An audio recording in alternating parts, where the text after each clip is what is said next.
நேயர்களுக்கு வணக்கம். நம்ம தமிழ்நாட்டை பொறுத்தவரையிலும், அதுலேயும் சென்னையை பொறுத்தவரையிலும், அதாவது மெடிக்கல் பில்கிரிமேஜ் அப்படின்னு சொல்லுவாங்க ஆங்கிலத்தில். மருத்துவ உலகம் நல்லா வளர்ந்து இருக்கிறது.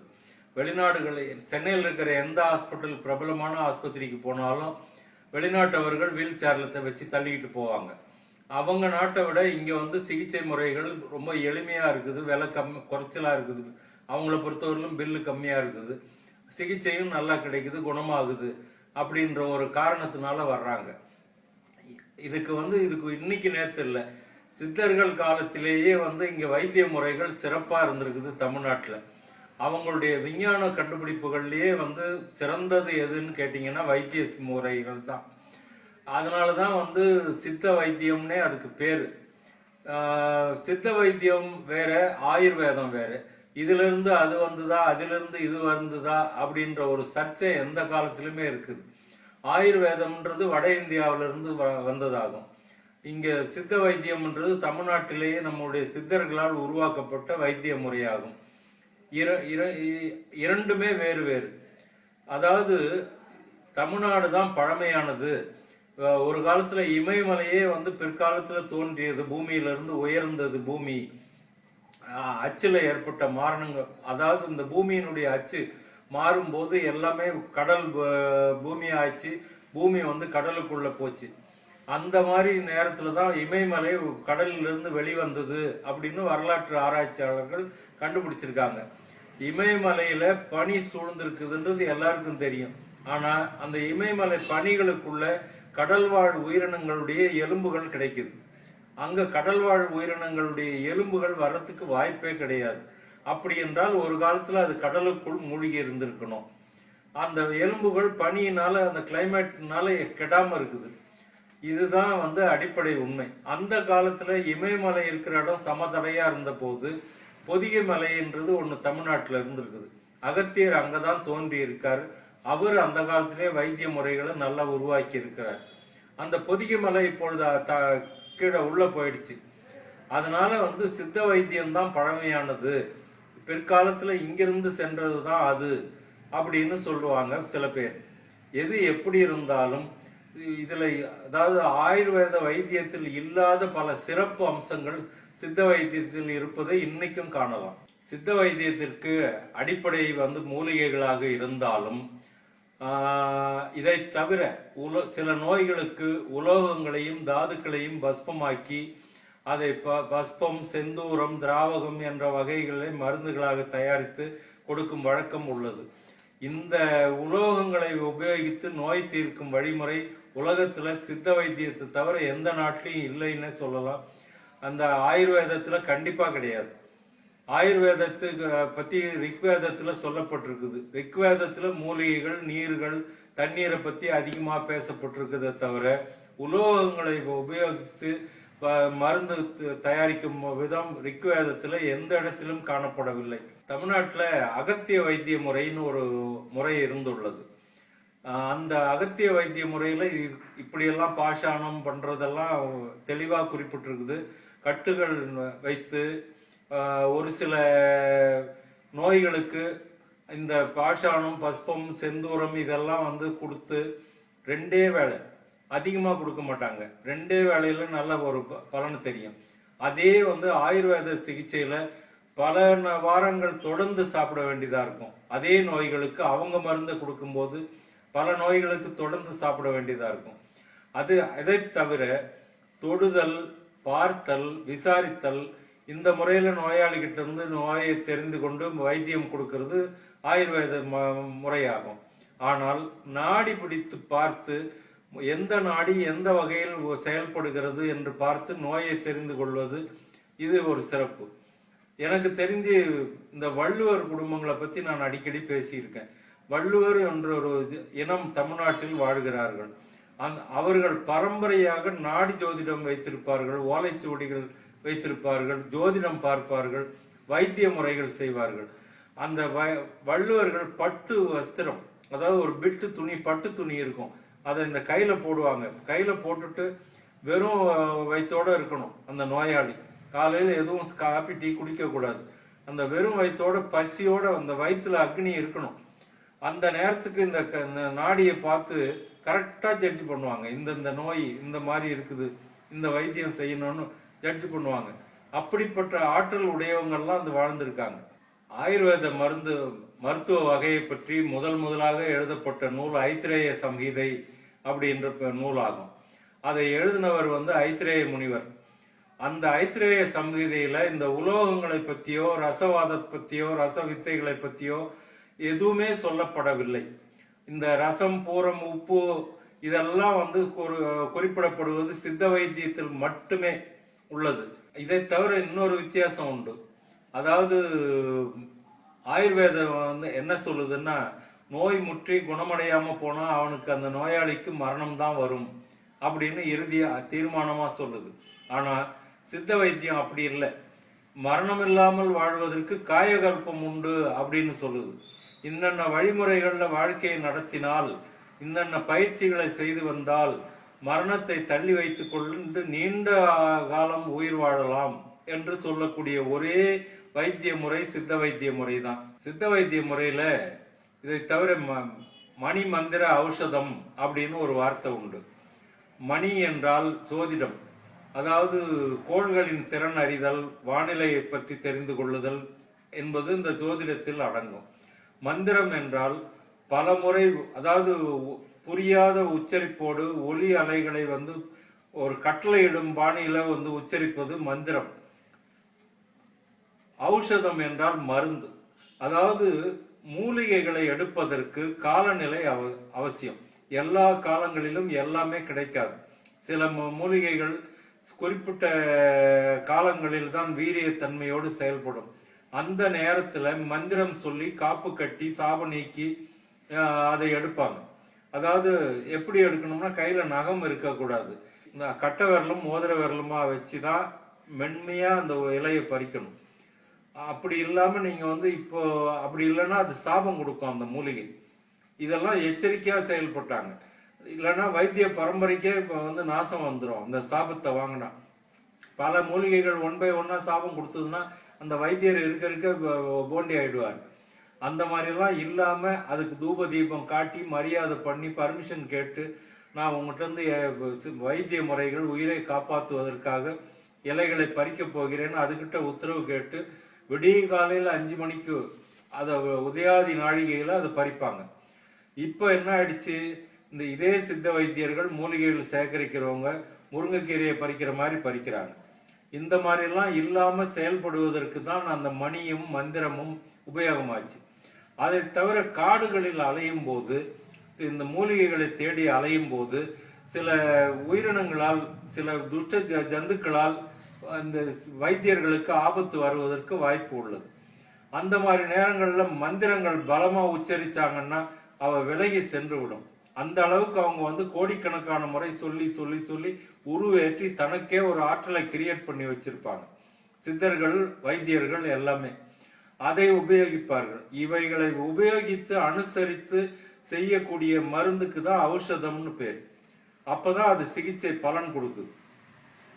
இதை ஒட்டி தான் தமிழ்ல மந்திர தந்திரம் அப்படின்ற வார்த்தை உருவாச்சு.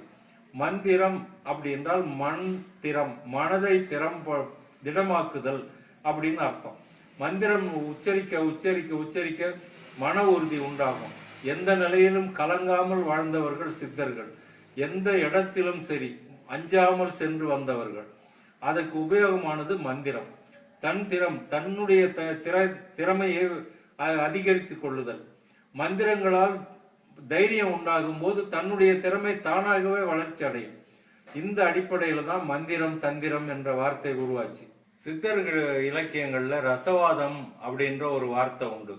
அதாவது இரும்பு, செம்பு இவைகளை சில மூலிகைகள் கலப்பு செய்து சில பஷ்பங்களை, சில திராவங்களை சேர்த்து, அதாவது கெமிக்கல் ரியாக்ஷன் உண்டாக்கி அதை தங்கமாக மாற்றலாம் அப்படின்னு மக்களுக்கு ஒரு நம்பிக்கை. சித்தர்கள் என்றால் இரும்பை தங்கமாக்கியவர்கள் அப்படின்னு பாமரர்கள் கூட நினைச்சுக்கிட்டு இருப்பாங்க. இது சம்பந்தமா நிறைய செவி வழி கதைகள் உண்டு. சித்தர் வைத்திய முறைகள்ல இதற்கான குறிப்புகள் உண்டு. ஆனால் பரம்பரையாக சித்த வைத்தியத்துல வந்தவங்க வேறு மாதிரி விளக்கம் சொல்றாங்க. அதாவது வாதம் என்றால் அந்த இருக்கக்கூடிய எந்த ஒரு பொருளுமே வந்து தன் நிலையிலிருந்து மாறிக்கொண்டே இருக்கும். அந்த வாதம்ன்றது அதைத்தான் குறிப்பிடுகிறது. ஒரு உதாரணமா வைத்தியத்துக்கு எடுக்கக்கூடிய பொருட்கள், மூலிகைகள், பஸ்பங்கள் இதெல்லாம் வந்து காலப்போக்கில் எப்படி சேஞ்ச் ஆகுது அப்படின்றத ஆராய்ச்சி செய்யும் விதம் தான் வந்து நம்ம தயாரிக்கப்பட்ட ரசம், மூலிகை ரசம் எப்படி எப்படியெல்லாம் வந்து மாறுதல் அடைகிறது என்பதை அறிவதுதான் ரசவாதம். இதை தங்கத்தை செய்வது என்று குறிப்பாக தவறாக நினைக்கப்பட்டது அப்படின்னு பிற்காலத்துல வந்தவங்க சொல்லியிருக்காங்க. ரசம் என்பது மூலிகைகளிலேயே சித்த வைத்தியத்திலே உயர்ந்த மருந்தாகும் அப்படின்னு இதுக்கு ஆதாரமாக அவங்க சுட்டி காட்டுறாங்க. ரசபஸ்பம், ரச செந்தூரம், ரசகல்பம் அப்படின்றதெல்லாம் வந்து உயர்ந்த ரக மருந்தாகும். சில ஒரு ஒரு 2-3 வேளைகளுக்கு கொடுத்தாலே போதும். சில குறிப்பிட்ட பயங்கரமான வியாதிகள், மனிதனுக்கு மரணம்தான் அப்படின்னு முடிவு செய்யப்பட்ட நோயாளிகள் எல்லாம் பிழைப்பதற்கு இந்த மருந்துகள் காரணமாக இருக்கின்றன. இதுதான் காரணம். ரசவாதம்ன்றது இந்த ரசத்தை ஆராய்ச்சி செய்யக்கூடிய ஒரு வித்தையை தான் வந்து குறிப்பிடுவது அப்படின்னு அவங்க இந்த தங்களுடைய வாதத்துக்கு வலிமை சேர்க்கிறாங்க. சித்தர்களுடைய இந்த ஆராய்ச்சி மிகப்பெரிய விஞ்ஞான ஆராய்ச்சிக்கு ஈடானது என்பதில் சந்தேகமே இல்லை.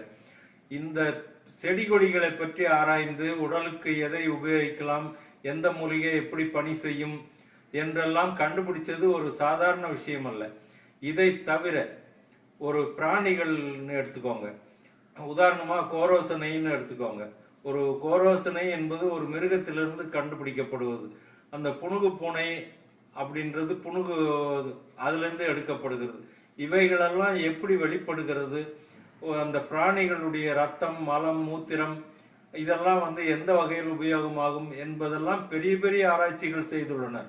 இப்படியெல்லாம் சித்தர்கள் ஆராய்ச்சி செய்ததன் விளைவாக ஒரு நோய்க்கு பல மருந்துகள், பல நோய்க்கு ஒரு மருந்து அப்படின்னெல்லாம் வந்து புரட்சிகரமாக கண்டுபிடிச்சு வச்சிருக்காங்க. அந்த காலத்தில் இப்போ இருக்கிற மாதிரி கிளினிக்கல் லேபரேட்டரி கிடையாது.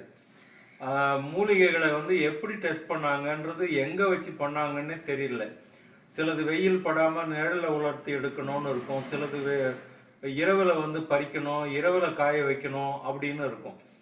அந்த மாதிரியெல்லாம் வந்து காலகட்டத்தில், இதெல்லாம் வசதிகள் இல்லாத காலகட்டத்தில் பல நோயாளிகளுக்கு, பல நூறு நோயாளிகளுக்கு, பல்லாயிரம் நோயாளிகளுக்கு தொடர்ந்து கொடுத்து அவங்க உடம்புல என்ன மாற்றங்கள் தெரிகிறது என்றது குறிப்பு எடுத்து பல ஆராய்ச்சிகள் செய்திருக்கிறாங்க. இன்றைய ஆராய்ச்சிகளுக்கு சவால் விடும் வகையில் அவை உள்ளது அப்படின்னு நினைக்கும் போது சித்தர்களுடைய திறமையை நினைச்சு வியக்காமல் இருக்க முடியல. தமிழ்நாட்டு வைத்திய முறைகளுக்கும் சீன நாட்டு வைத்திய முறைகளுக்கும் பண்டைய காலத்திலிருந்தே ஒரு தொடர்பு இருந்திருக்கு. உதாரணமா போகர் வந்து சீனாவை சேர்ந்தவர் என்றும், சித்தர்களில் ஒருவர், 18 சித்தர்களில் ஒருவரான போகர் சீனாவில் இருந்து இங்கு வந்தவர் என்றும், அவர் வந்து இங்கு தமிழ்நாட்டில் செட்டில் ஆகி சீன வைத்திய முறைகளை இங்கு வந்து பல்கி பெருக வைத்தார் அப்படின்னு சொல்றது உண்டு. அவர் வந்து சீன வைத்திய முறைகளை வைத்துக்கிட்டு தமிழ்நாட்டு மூலிகைகளோடு ஆராய்ச்சி செய்து புதிய மருத்துவத்தை கண்டுபிடிச்சாரு, நோய்களை தீர்க்க வைத்தார். இவர் தான் வந்து பழனியில தங்கி முருகன் சிலையை, இப்ப இருக்கக்கூடிய முருகன் சிலையை நவ பாஷாணத்தினால் உருவாக்கினார். அது ஒரு விதமான வைத்தியம். அதாவது அந்த அபிஷேக நீரையும் அபிஷேக பாலையும் பிடித்து பருகினால் நம்மளை அறியாமலே உடம்பில் இருக்கக்கூடிய நோய்களை தீரும் என்றும் சொல்கிறார்கள், நம்பிக்கை.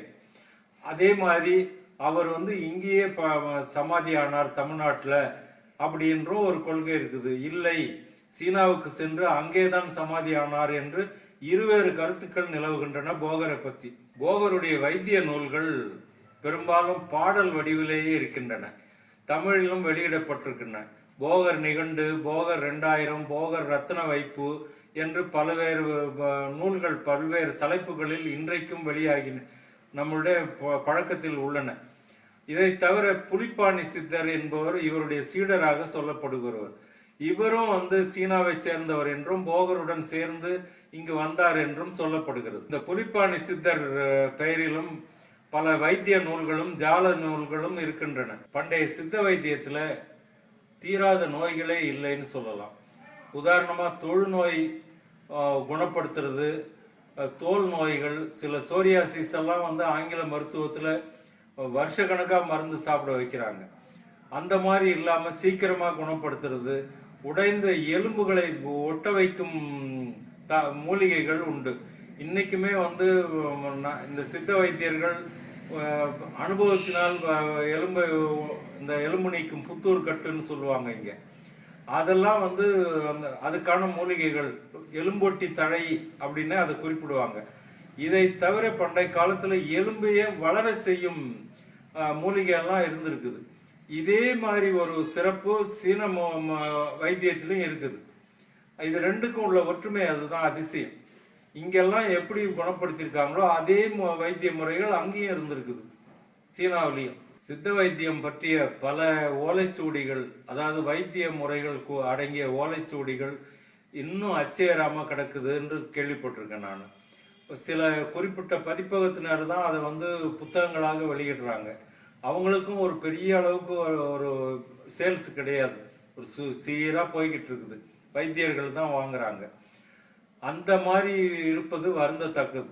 இதுக்கு ஏதேனும் ஒரு வழி செய்தால் நல்லா இருக்கும். திருமூலர், அகஸ்தியர், தேரையர் ஆகிய மூவரும் வந்து குணவாகட திரட்டு என்ற நூலில் வந்து சில குறிப்புகளை சொல்லியிருக்காங்க.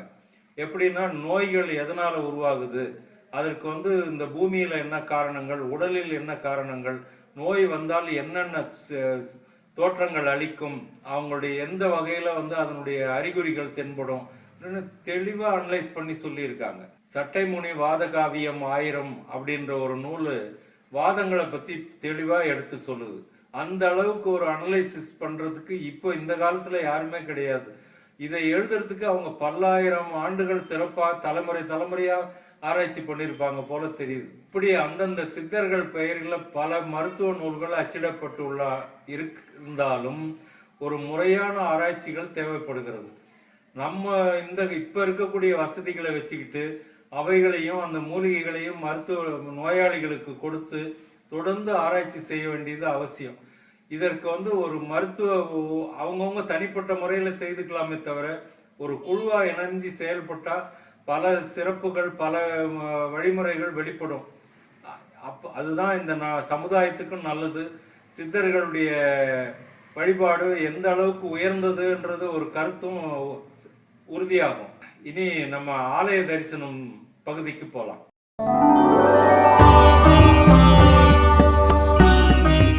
திருச்சியில சமயபுரம் மாரியம்மன் கோயில் எல்லாருக்கும் தெரிஞ்ச ஒரு பிரபலமான ஸ்தலம். ஆனா அது அமைந்திருக்கிற இடத்துல இருந்து 3 கிலோமீட்டர் தூரத்துல ஆதி மாரியம்மன் கோயில்னு ஒன்று இருக்கு. அது தான் வந்து முதல் கோயில். அங்கிருந்து அம்மன் புறப்பட்டு வந்து இங்க தங்கினாங்க அப்படின்ற ஒரு வரலாறு உண்டு. இல்லை, அங்கேயே புற்றிலிருந்து வெளிப்பட்டு நான் இங்கேயே இருக்கேன்னு சொல்லிக்கிட்டு இருக்காங்க. அதுதான் உண்மையான மாரியம்மன். இப்ப இருக்கிறது அவங்களுடைய மகள் அப்படின்னெல்லாம் சொல்றாங்க. திருச்சிக்கு மாரியம்மன் கோயில் சமயபுரம் போறவங்க இந்த ஆதி மாரியம்மனையும் தரிசிக்கிறது நல்லது. முகலாயர் படையெடுப்பு காலத்துல இதை எப்படி பதுக்கிறது அப்படின்னு எல்லாம் நினைச்சாங்க, காப்பாத்துறதுன்னு. ஆனா தானாவே கண்ணுக்கு மறைஞ்சு அதுக்கப்புறம் தானாவே வெளிப்பட்டிருக்குதுன்றது வரலாறு இருக்குது. சக்தி வாய்ந்த இடம் இதுதான் அப்படின்னு சொல்லப்படுகிறது. இங்க போறவங்க அங்கேயும் தரிசனம் செய்து பாருங்களேன். ஒவ்வொரு பௌர்ணமியிலையும் அமாவாசையிலையும் இந்த கோயில்ல தங்கினா தங்களுடைய வேண்டுதல் நிறைவேறுது அப்படின்னு நிறைய பக்தர்கள் சொல்றாங்க. சமயபுரம் மாரியம்மன் அமைஞ்சிருக்கிற கண்ணனூர் நோக்கி இந்த சிலை இருக்கிறது தான் சிறப்பு. ஏன்னா இந்த அம்மாவுடைய மகள் தான் அப்படின்னு அது சொல்லப்படுகிறது. 4 கரங்களோட சாந்த சொரூபியாக இந்த ஆதி மாரியம்மன் அமைந்திருக்கிறது. இந்த 2 கோயிலுக்கும் தொடர்பு இருக்கிறதுக்கு ஆரம்பத்தில் இதை கண்டுபிடிச்ச போது சுத்தம் பண்ணி சமயபுரம் கோயிலுக்கு கொண்டு வரணும்னு நினைச்சாங்களாம். உடனே ஒரு பெண்மணி மீது மருள் வந்து, இல்லை, அவள் என் மகள், நான் இங்கே இருக்கக்கூடிய தாய், இதை விட்டு என்னை எங்கேயும் கொண்டு செல்லாதீங்க, இங்கேயே நான் இருக்க விரும்புகிறேன் அப்படின்னு சொன்னதுனால அங்கேயே வச்சு கோயில் கட்டினாங்களாம். வருஷம் ஒரு தடவை வந்து சமயபுரம் மாரியம்மன் வந்து தன் தாயை பார்க்கறதுக்காக இங்கே வர்ற மாதிரி ஒரு நிகழ்ச்சி நடக்கிறது. உற்சவர் அங்கிருந்து இங்க வந்துட்டு போற மாதிரி ஒரு சம்பிரதாயங்கள் இன்றைக்கும் தொடர்கிறது. இந்த நிகழ்ச்சி உங்களுக்கு பிடிச்சிருந்தா லைக் பண்ணுங்க, ஷேர் பண்ணுங்க, டிவியை சப்ஸ்கிரைப் பண்ணுங்க.